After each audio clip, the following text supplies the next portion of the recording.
Hey guys, my name is Matsumo, and today I'm excited to say that we finally know what we can be expecting from the new season of Rainbow Six Siege and Year 6. Some of it is to be expected, like new operators, the rework of old maps, but some things are going to quite literally change the way that we play the game. And so first and foremost, the new operator that's going to be coming at the beginning of Year 6 is named Flores, and he is going to be on the offensive team. His special ability, or his gadget, is that he essentially has 4 drones strapped with nitro. You can drive this into the objective, and if anything is in the vicinity, when you activate it, be a gadget or an unlucky operator, you're going to take them out. Now, I know what you're thinking. This sounds a lot like the RC car in something like Call of Duty. What in the world is Ubisoft thinking? Well, it does come with some pretty big downsides. One of them is that it's very slow. This thing does not travel very quickly, and so you're gonna have to kind of finesse this around and be a bit sneaky about it if you do want to actually take out another character. On top of that, it does have a short delay before it's going to go off. Once you activate it as Flores, there is a couple of seconds where it goes into a lockdown mode. Now, this is important because it becomes immune to damage. No one on defense is going to be able to take it out once it actually is activated, but it also gives you plenty of warning and opportunity to get away from that vicinity so that you don't get taken out yourself. The deployable shield or the Maestro camera may not be so lucky, and that's the real design around Flores, is to take out those defensive gadgets, but it will make it very difficult for you to be able to use this as a way to take out other players and other operators. The final couple of things that are holding back this gadget is that it is on a 10-second timer. You're not going to be able to drone out the entire map with this. It is, after that 10 seconds, going to activate as if you did it manually. And then finally, this drone only moves forward. You literally cannot stop it. If you were expecting to be able to quickly peek a doorway like you do now and duck behind cover when you realize that the coast is clear, that's just not the way that it works. You can drive around in circles if you want, but this gadget really requires you to commit to the direction that you're going, which is also a bit of a downside because it does make it quite clunky and cumbersome.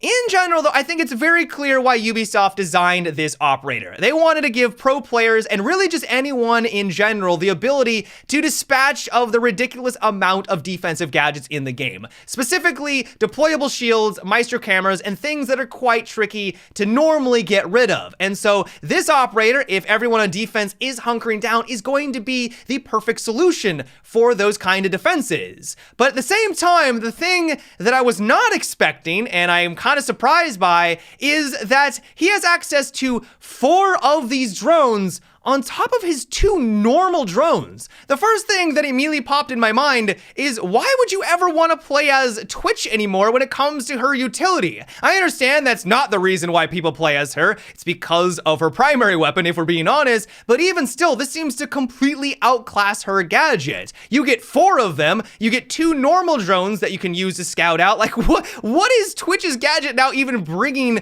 to the table? It just seems like this is strictly more powerful.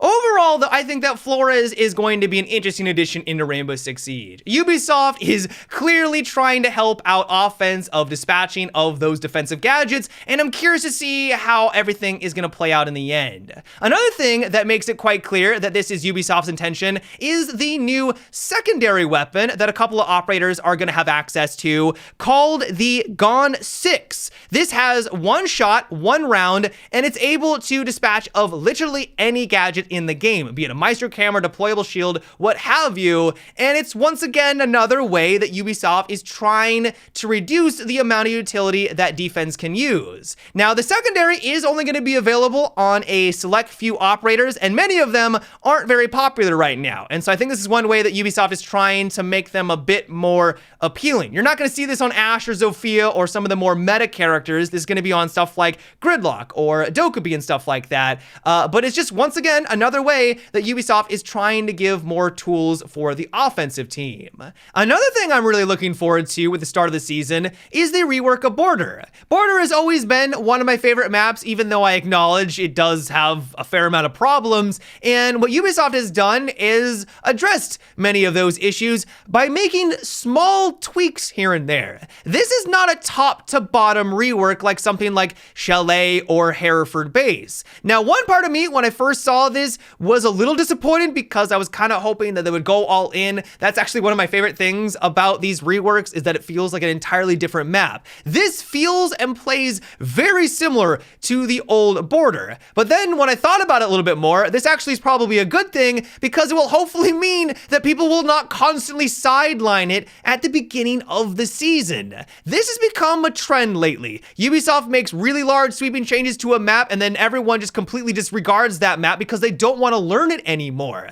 And so I don't think that's going to be a problem here. They've made tweaks and changes that address a lot of the issues that this map had with different lines of sight and cover, but it's not going to be basically a brand new experience. It's not going to take you nearly as long to get adjusted to it, and I think in the grand scheme of things, that's going to be a good news for the vast majority of the player base. Continuing on with these reworks in Season 2, we're going to be seeing some changes to Favela. Now, Ubisoft has stated that this is going to be similar to something like House, where they're not necessarily trying to make it ranked competitive, they just want to make it more enjoyable when you get this in casual, and so don't expect Favela all of a sudden to be in your ranked rotation. As for Season 3, they've stated that they're not going to be doing one specific map rework, they're going to be making small changes to a wide variety of maps. They're going to be spending that entire season just trying to shore up some of the weaknesses on many of the maps in the game.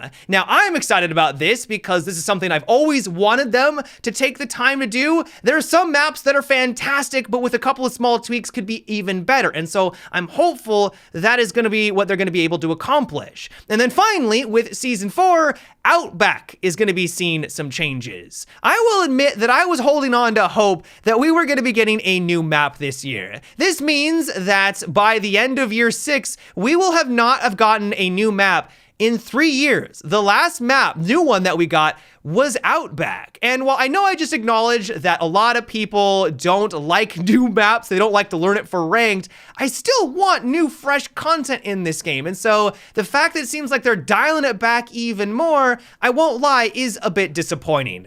Now, where things are gonna get a bit wild though in year 6, and the reason why at the beginning of today's video I stated that Ubisoft is gonna be quite literally changing the way that we play Rainbow Six Siege, is that they're gonna be trying to solve 2 different problems. The first one is that they want to give offense a buff. Offense right now compared to defense is just a little bit weaker. They want to resolve that, and they also want to reduce the amount of downtime. You guys know that Rainbow Six Siege can be incredibly exciting. It's the reason why we play this game, but there's also a lot of downtime. And so one thing that they want to do to not only make the beginning of the match a bit more interactive, but also help out the offensive team, is that they're going to be finally introducing, they talked about this a while ago, the ability for offense to be able to change which operator that they're going to be bringing during the preparation phase. If you drone out and you realize that they went to top floor instead of bottom floor, you can make the adjustment with your team so that you actually bring the right operator for the job. Where things are gonna quite literally be game-changing though,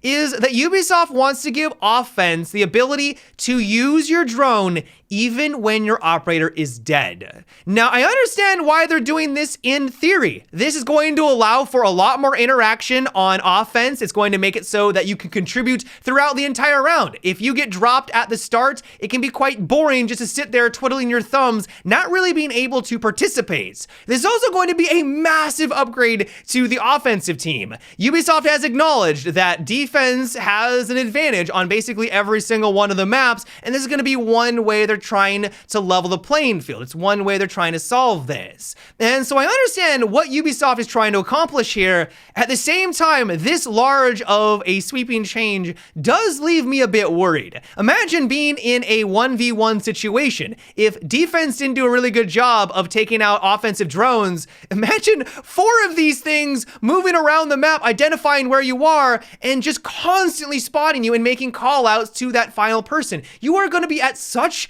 a big disadvantage in those kinds of situations. Now, how often is that actually going to happen? It's hard to say. Maybe a rise of Mute and Mozzie, maybe their pick rates are going to skyrocket because of this kind of change. It's hard to say, but without a doubt, this is literally going to change the way that you play Rainbow Six Siege, and I don't know if it's going to be for the better or if it's going to track from the overall experience. We are going to have to wait and see.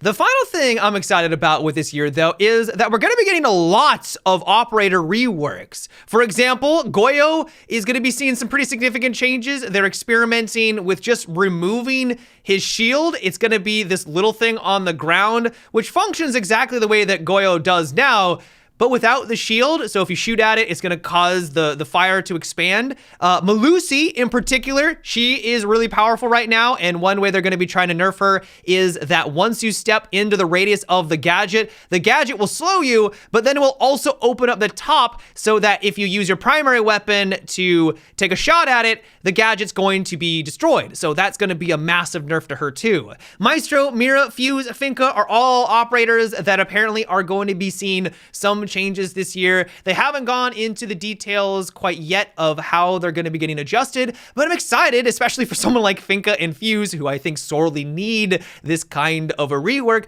I'm looking forward to see what Ubisoft does. All in all, though, I'm incredibly excited for the start of year 6. Obviously, I'm a little hesitant on a couple of the things that they have announced, but by and large, everything that we've seen so far does look fantastic. Let me know what you guys thought about this reveal, though. Are you looking forward to Flores? Why or why not? I will be checking out the technical test server for all of this content in the next couple of days over at my Twitch channel. And so if you would like to join me for that, there will be a link down below in the description. But yeah, guys, until next time, have a good one and take it easy.